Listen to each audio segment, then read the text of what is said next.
Hola, ¿cómo están? Espero que se encuentren muy bien. Los saludo de nuevo por esta zona de mi canal en el que les comparto un poco acerca de cómo me va leyendo los libros de mi lista de lectura. Si me han estado acompañando, saben que en estos momentos mi lista de lectura principal es leer todas las obras, todas las novelas publicadas por Jon Katzenbach, que es uno de mis autores favoritos y que maneja un género que es conocido como la novela negra. En algunos lugares básicamente es un poquito de historias de detectives, de asesinos en serie, de misterio, de thriller, por ese estilo. Entonces ya les he compartido en videos anteriores cómo me ha ido leyendo hasta ahora lo que han sido las primeras obras, ¿no? Porque pues vamos de manera cronológica. Y hoy les voy a compartir cómo me fue leyendo la que es la cuarta novela publicada, o bueno, el cuarto libro, la cuarta obra publicada por Jon. Y se trata de este libro que se llama Un asunto pendiente. Y esta, pues, como bien saben, bueno, si saben, por supuesto, si me han estado viendo los otros videos y han estado allí, saben que esto es una relectura, ¿no? Yo ya me leí todos los libros de Jon. Algunos me los he leído más veces que otros. Sin embargo, sí, todos me los he leído por lo menos una vez. En este caso, precisamente este libro de Un asunto pendiente, esta es la segunda vez que me lo leí. La primera vez que me lo leí fue en el 2015, que fue cuando lo compré. Y entonces, pues, tuve la oportunidad de volverlo a leer. Y pues, hoy les voy a hablar un poquito de cómo me fue. Como siempre lo he hecho, manejando la dinámica de una parte con spoilers, una parte sin spoilers. Primero pues sin spoilers para quienes no se lo han leído pero están interesados o les llama la atención, y luego una parte para quienes que ya se lo leyeron, para discutir un poquito acerca de detalles más específicos, el final y bueno, otros detalles. Entonces sí, pues hoy les voy a hablar de cómo me fue con esta historia en particular. Antes de entrar a hablar de las generalidades, yo siempre les cuento un poquito de manera como concluyente un poquito cuál fue mi experiencia personal, y yo puedo decirles la verdad es que pues pasé un buen rato leyendo esta historia, es decir, me gustó. Es una historia que es entretenida y tiene varios detalles que la complementan mucho para que en mi caso, por ejemplo, pues yo la haya disfrutado. Obviamente aquí también vale hacer la aclaración, este género de libros que escribe Jon considero yo mi género favorito. Entonces posiblemente yo no soy muy objetiva, trato de serlo, pero a veces me gana un poquito la subjetividad, y entonces a mí de por sí todas las historias me gustan. Pero pues obviamente no me gustan más que otras. Entonces les voy a hablar cómo me fue específicamente con esos detalles específicos y generales también, por si les interesa entonces leérselo. Entonces, a manera general, Un asunto pendiente fue publicada en 1989. Es la última novela de los 80 que publicó precisamente Jon. Tiene un poquito más de 500 páginas en esta versión de esta editorial. No es muy largo, está más o menos en el promedio de longitud de las novelas de Jon.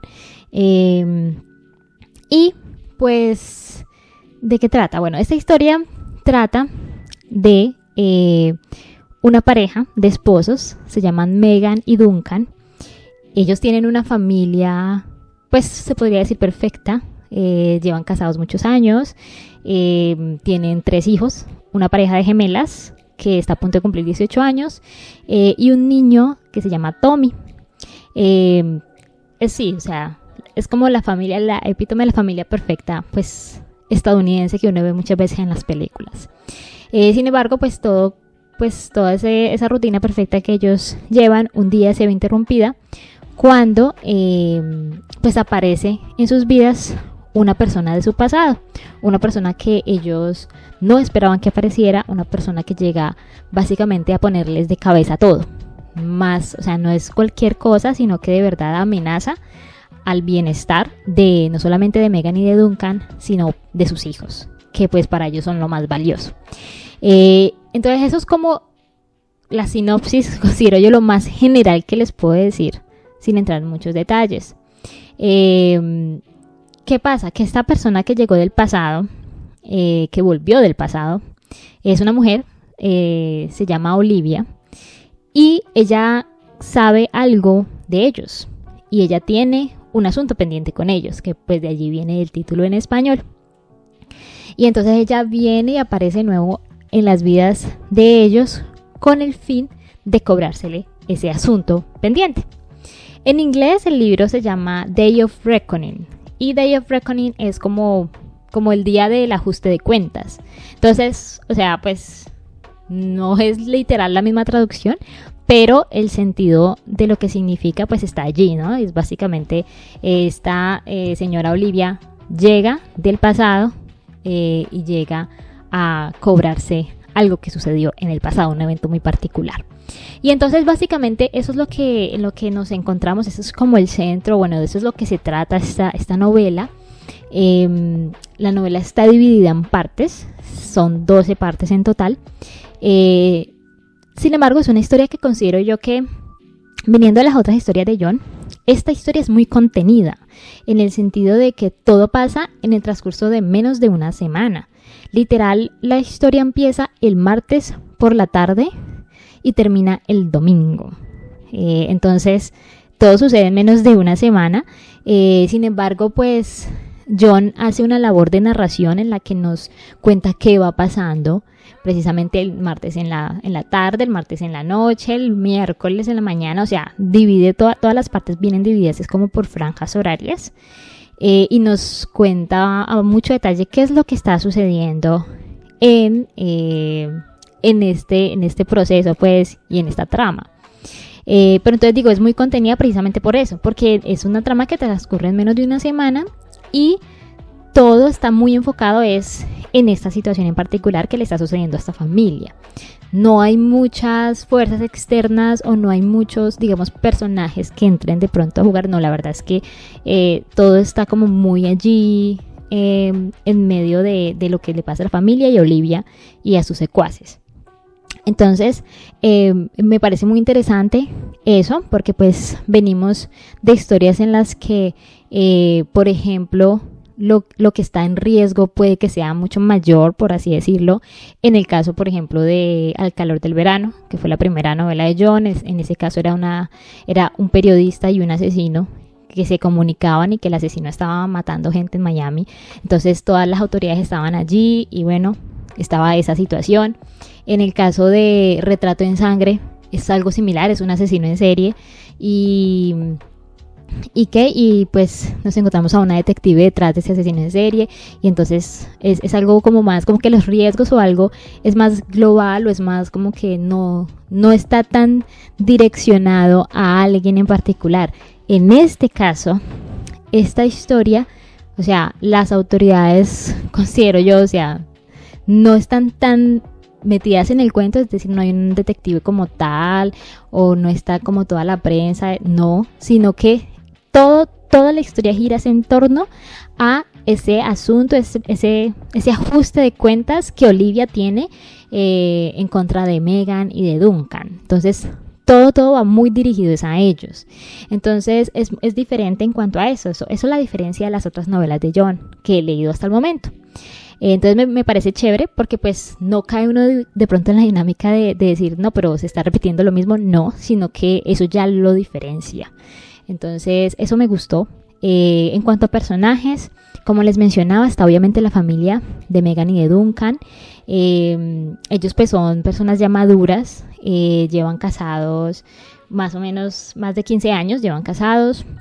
Tienen a las gemelas se llaman Lauren y Karen, si mal no estoy, que están a punto de cumplir 18. Está Tommy, y también hay otro personaje que es el abuelo de los niños, el papá de Megan, que se llama también Tommy, y que es un juez retirado.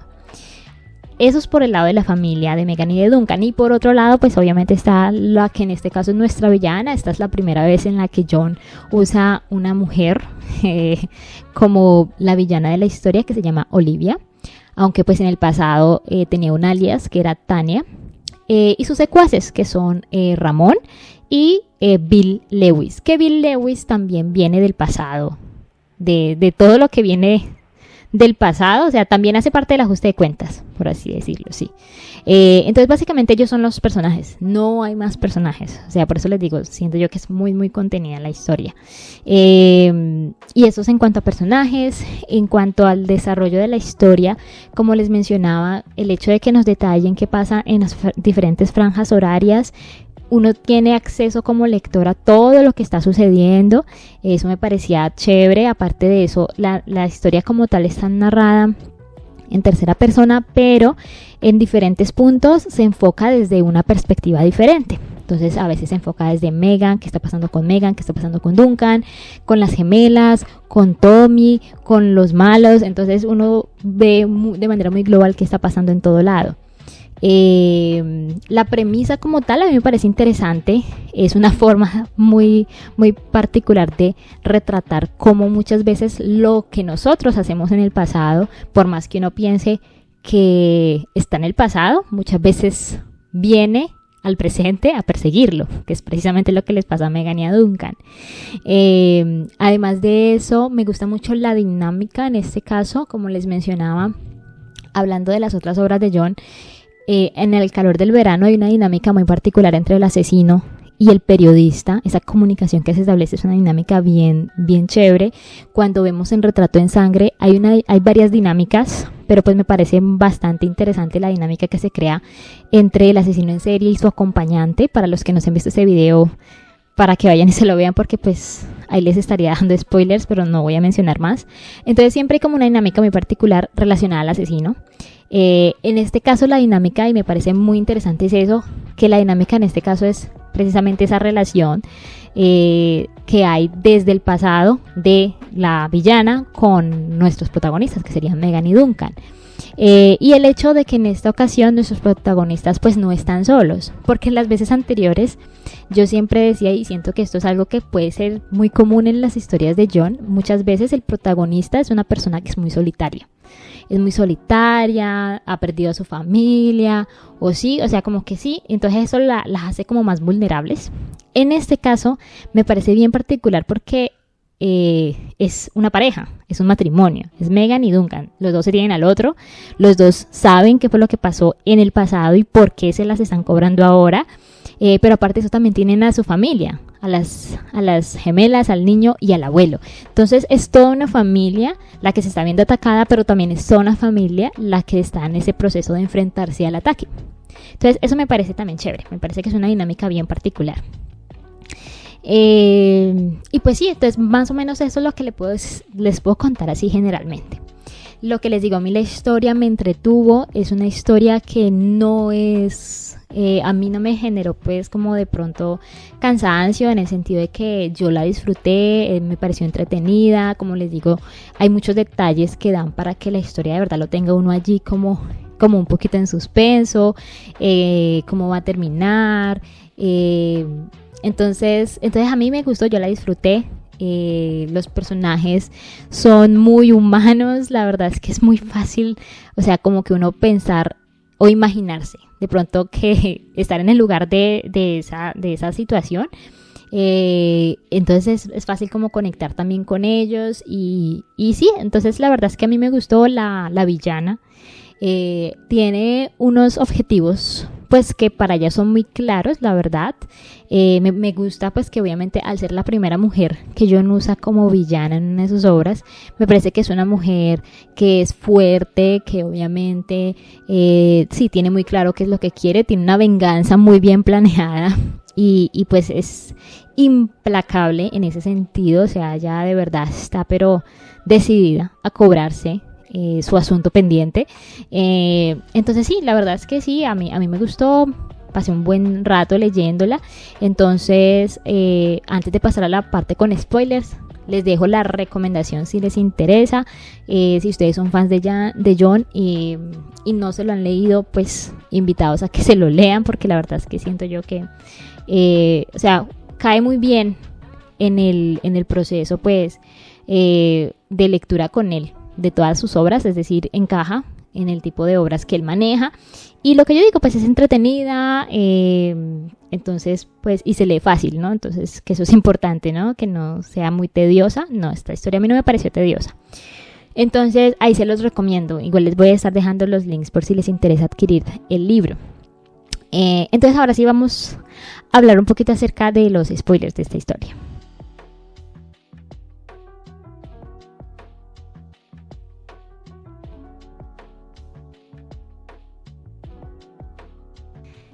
Y es que en este caso, pues, o sea, creo que los spoilers los voy a enfocar mucho en precisamente cuál es el asunto pendiente que tienen Megan y Duncan con Olivia. Entonces, pues en realidad aquí hablan un poco en la parte de atrás, ¿no? No quise mencionar la parte general porque pues considero yo que entre menos detalles pues que se revelen, pues de pronto se disfruta más la historia. Sin embargo, pues me parece pues muy interesante mencionar, me parece muy interesante que todo esto gire en torno a un pasado de activismo político, ¿no? Porque lo que nos damos cuenta en la parte 2, cuando vamos al pasado a intentar entender qué fue lo que pasó y qué es lo que se les vienen a cobrar a Megan y a Duncan, nos damos cuenta que es que eso fue en 1968, ¿no?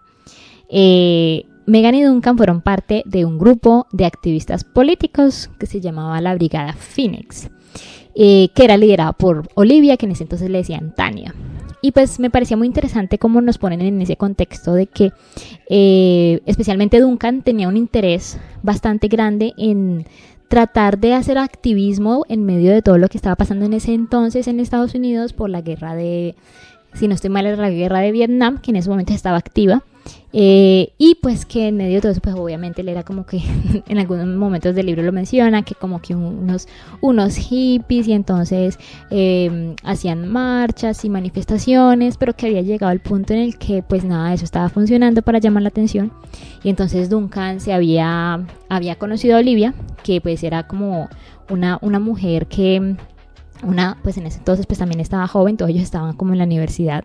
Era una mujer que obviamente tenía una forma de ver todo lo que estaba pasando muy particular y estaba planeando llevar a cabo situaciones muy radicales para llamar la atención.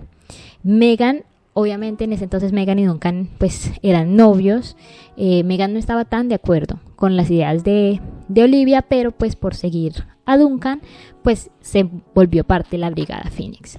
Y me parece muy interesante cómo nos cuentan un poco de cómo fue que el plan que tenían era robar un banco y ese plan se les salió de las manos, se les salió de control por completo, y resultaron matando, pues no Megan y Duncan, pero sí los demás del equipo, ¿no? Olivia, estaba Bill Lewis, que pues precisamente también viene a jugar papel en el presente, y habían otros personajes que hacían parte de la brigada, y eso fue en un tiroteo, resultaron muriéndose un poco, incluyendo parte de la Brigada Phoenix, la amante de Olivia, que se llamaba Emily, que resultaba también ser la mujer de Bill. Había ahí como un trío todo raro. Y entonces resultan muriendo varias personas, incluyendo un par de guardas de seguridad, si no estoy mal. Y Duncan, que era el encargado de manejar una de las camionetas, una de las vans de escape, cuando llegó el momento que se despelotó todo, en vez de ayudar a Olivia y a Emily, que estaba pues estaba herida y todo el cuento, resulta que se escapa básicamente antes de que las autoridades se den cuenta que él estaba con ellas, y entonces al final, bueno, matan a Emily las autoridades y Olivia la llevan a la cárcel y la encierran durante muchos años, porque pues al final ella es la que resulta como la culpable de todo lo que pasó ese día en ese banco. Y Megan y Duncan se van definitivamente, van a donde los papás de Megan, y deciden empezar de nuevo dejando atrás eso. Entonces, ¿qué pasa? A mí me parecía muy curioso cómo nos ponen en ese contexto, pero me pareció interesante ver que la raíz de todo estuviera allí, y de que Olivia pasaron 18 años literal, hasta el momento del presente en el que nos relatan la historia. Sale de la cárcel y sale con un objetivo muy claro. Ella lleva 18 años planeando cómo se les va a cobrar a Megan y a Duncan el hecho de que los hayan dejado, pues en su momento los hayan dejado solos, básicamente los hayan abandonado. Y entonces, como yo decía, la Olivia como personaje pues principal aquí porque es la villana. Me parece pues muy interesante esa personalidad que se le da, es muy calculadora, es muy egoísta, es muy, considero yo también, muy egocéntrica, y aunque tiene sus secuaces, tiene a Bill, que también hizo parte de la Brigada Fénix en su momento, y tiene a un nuevo secuaz que es Ramón. Ella tiene su propio plan, o sea, dentro del plan principal que los incluye a ellos dos, ella tiene un plan interno que nadie más sabe, solo ella. Y es que ella de verdad, o sea, ella tiene su propia agenda, y entonces ella tiene su propio objetivo, su propia meta muy clara, y empieza a llevarla a cabo. Entonces me parecía pues chévere que obviamente John nos explica qué fue lo que pasó, y cuál es ese asunto pendiente. Ya como tal, dentro de lo que se empieza a desarrollar una vez empieza a andar todo, no lo mencioné tampoco en la parte sin spoilers, a pesar de que acá mencionan que ella empieza a cubrirse su deuda con su hijo, con Tommy. No lo mencioné porque eso sí considero yo es un spoiler, porque lo primero que Olivia hace es secuestrar al niño, ¿no? Y secuestra al niño y lo secuestra con el abuelo, porque el abuelo lo había recogido en la escuela. Me gusta mucho esa dinámica que se establece entre los dos Tommys, precisamente. El Tommy mayor, el Tommy abuelo, que fue juez, tiene una personalidad muy, muy particular. Es una persona pues que es muy seria, es muy ruda, pero pues en el buen sentido de la palabra. Y obviamente adora a su nieto. Entonces cuando lo secuestran y todo eso, pues él está preocupado, pero al mismo tiempo mantiene una fachada de fortaleza precisamente para el niño. Y especialmente porque el niño, acá no nos mencionan exactamente qué es, pero nos hablan de que Tommy es especial, en el sentido de que él, pues sí, no se comporta como los demás niños de su edad. No sé si de pronto caiga en el espectro de autismo, posiblemente, pero él tiene unos ataques. Y entonces esos ataques entran a jugar un papel cuando están secuestrados y todo el cuento. Pero me pareció muy bonito la dinámica que nos muestran en el tiempo que ellos están en cautiverio, encerrados, secuestrados. Se forma una dinámica también bastante bonita con el abuelo. Entonces pues eso me parecía súper chévere. Las gemelas también me gusta mucho porque tienen una personalidad también que es muy, ahí nos lo mencionan, una salió al papá, una salió a la mamá, pero las dos se interesan mucho por sus papás y por su hermanito, y ellas dicen, les llegan a hacer algo y nosotros vamos y matamos a esa gente. O sea, ellas están también muy sentadas en su posición de defensa. Me gusta mucho porque es una familia que es muy estable cuando vemos y tenemos la oportunidad de verlos en procesos de rutina familiar, aún en medio del secuestro de Tommy. Y me gusta mucho porque muchas escenas que retrata y que narra John son escenas que uno dice totalmente, o sea, uno que también está, digamos, en un contexto familiar, uno dice sí, son discusiones y son momentos que uno vive también dentro de su familia. Entonces todo eso lo aterriza más, toda la narración y la historia, y por eso digo yo, uno puede empatizar también más fácil con lo que nos está contando John a este respecto. Y como tal, la relación entre Megan y Duncan me gustó mucho también, que nos hablan un poquito acerca de cómo se conocieron en el pasado, de su relación, de su noviazgo, y luego todo lo que han pasado en el matrimonio. Se quieren, se aman ellos, obviamente. Llega un punto en el que obviamente tienen también discusiones, especialmente porque Megan culpa a Duncan de que todo esto esté pasando, pero siempre también se apoyan mucho en el otro. Los dos son muy tercos, pero también pues hacen una muy buena dupla, ¿no? Y también en el momento que tienen que reaccionar, siento yo que reaccionan bien. Entonces eso también, o sea, la verdad es que a mí me parece súper chévere esa dinámica. Como digo, una de las cosas que considero yo que son un fuerte del libro es la dinámica familiar de nuestros personajes, que en este caso, o sea, son varios protagonistas, pero como son parte de una familia es como si fuera uno solo, la familia es la protagonista. Ya hablando acerca de, pues por ejemplo, todo, obviamente lo que yo decía, el asunto pendiente de Olivia es ese, pero ya tiene un plan, y ella le dice, me parecía muy chévere que ese fuera como lo que ella quería, ¿no? Ya Duncan trabaja en un banco, precisamente, y ella le dice, yo quiero que usted haga lo que no hicimos esa vez, es decir, robe el banco. Y entonces me parecía muy curioso como esa es como la prueba que ella le pone a Duncan. Y Duncan obviamente después empieza a hacer un plan. El Duncan es muy ordenado, hace su lista, cómo puedo yo sacar plata del banco sin que sea muy notable. Y él está pensando obviamente después devolver esa plata, pero hacerlo como un delito, pero un delito más silencioso, no tanto como lo que se quería hacer en el pasado, que fue literal con armas y entrando como si fueran a atracar. Entonces esta vez es mucho más elegante, ¿no? Mucho más a la manera de Duncan, y me parece muy chévere que él hable y él menciona y dice, yo soy una persona ordenada, yo sé cómo se maneja todo ahorita, yo puedo hacerlo. Entonces eso es muy chévere. Obviamente nos encontramos con que Olivia de nuevo, o sea, es que Olivia sí se las montó montada.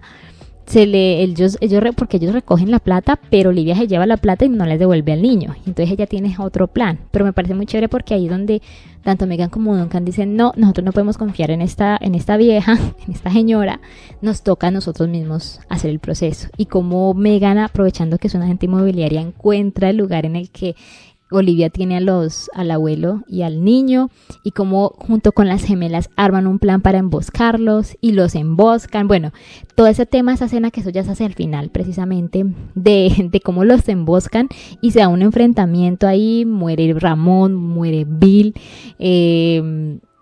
hasta las gemelas obviamente tienen sus armas. Bueno, todo ese proceso me pareció una escena bastante como de película, la forma en la que la narran. Pero me gustó también. Siento yo de nuevo que John hizo un buen trabajo en ir desarrollando todo para que llegara a ese punto. Y la reacción que ellos tienen como familia también me parece pues que llegado al punto, pues ellos les tocó tomar el asunto en sus propias manos. Y pues de la forma que lo hicieron, a pesar de que no todo salió súper chévere, porque salió herido Duncan, el abuelo también, el juez también, al final logran rescatar a Tommy. Y al final también logran matar a Olivia, que me pareció súper curioso que la lección de John haya sido que fueran las gemelas, porque las gemelas, Olivia se iba a escapar. Llegó un punto en el que Olivia dijo, ¿saben qué? Yo me voy de acá, se lleva la plata, me voy y después vuelvo a cobrárselas. Pero no caía en cuenta o no pensó que las gemelas también iban a estar ahí en la emboscada, y son ellas las que al final juntas logran matar a Olivia. Entonces me pareció súper pues me gustó esa decisión que tomó John de que fueran las gemelas. Y no, pues en general, como yo les digo, el final siento que encajó con el ritmo de la historia, como es tan contenida. Siento yo que la verdad es que no, o sea, siento yo que sí queda bien con la forma en la que se venía narrando lo demás. Y me gustó. Obviamente queda uno con varias dudas, como por ejemplo, ¿el abuelo sobrevive? Porque él estaba súper mal herido y no se sabe si sobrevive. Yo espero que sí, quiero pensar que sí. También qué va a hacer Duncan con el tema del banco, porque igual él sacó la plata. Entonces, ¿cómo va a hacer para resolverlo? Y entonces sí queda como con esas cositas, esos detalles, porque la historia cierra básicamente después de la emboscada. No nos cuentan un poquito más allá y no hay un epílogo.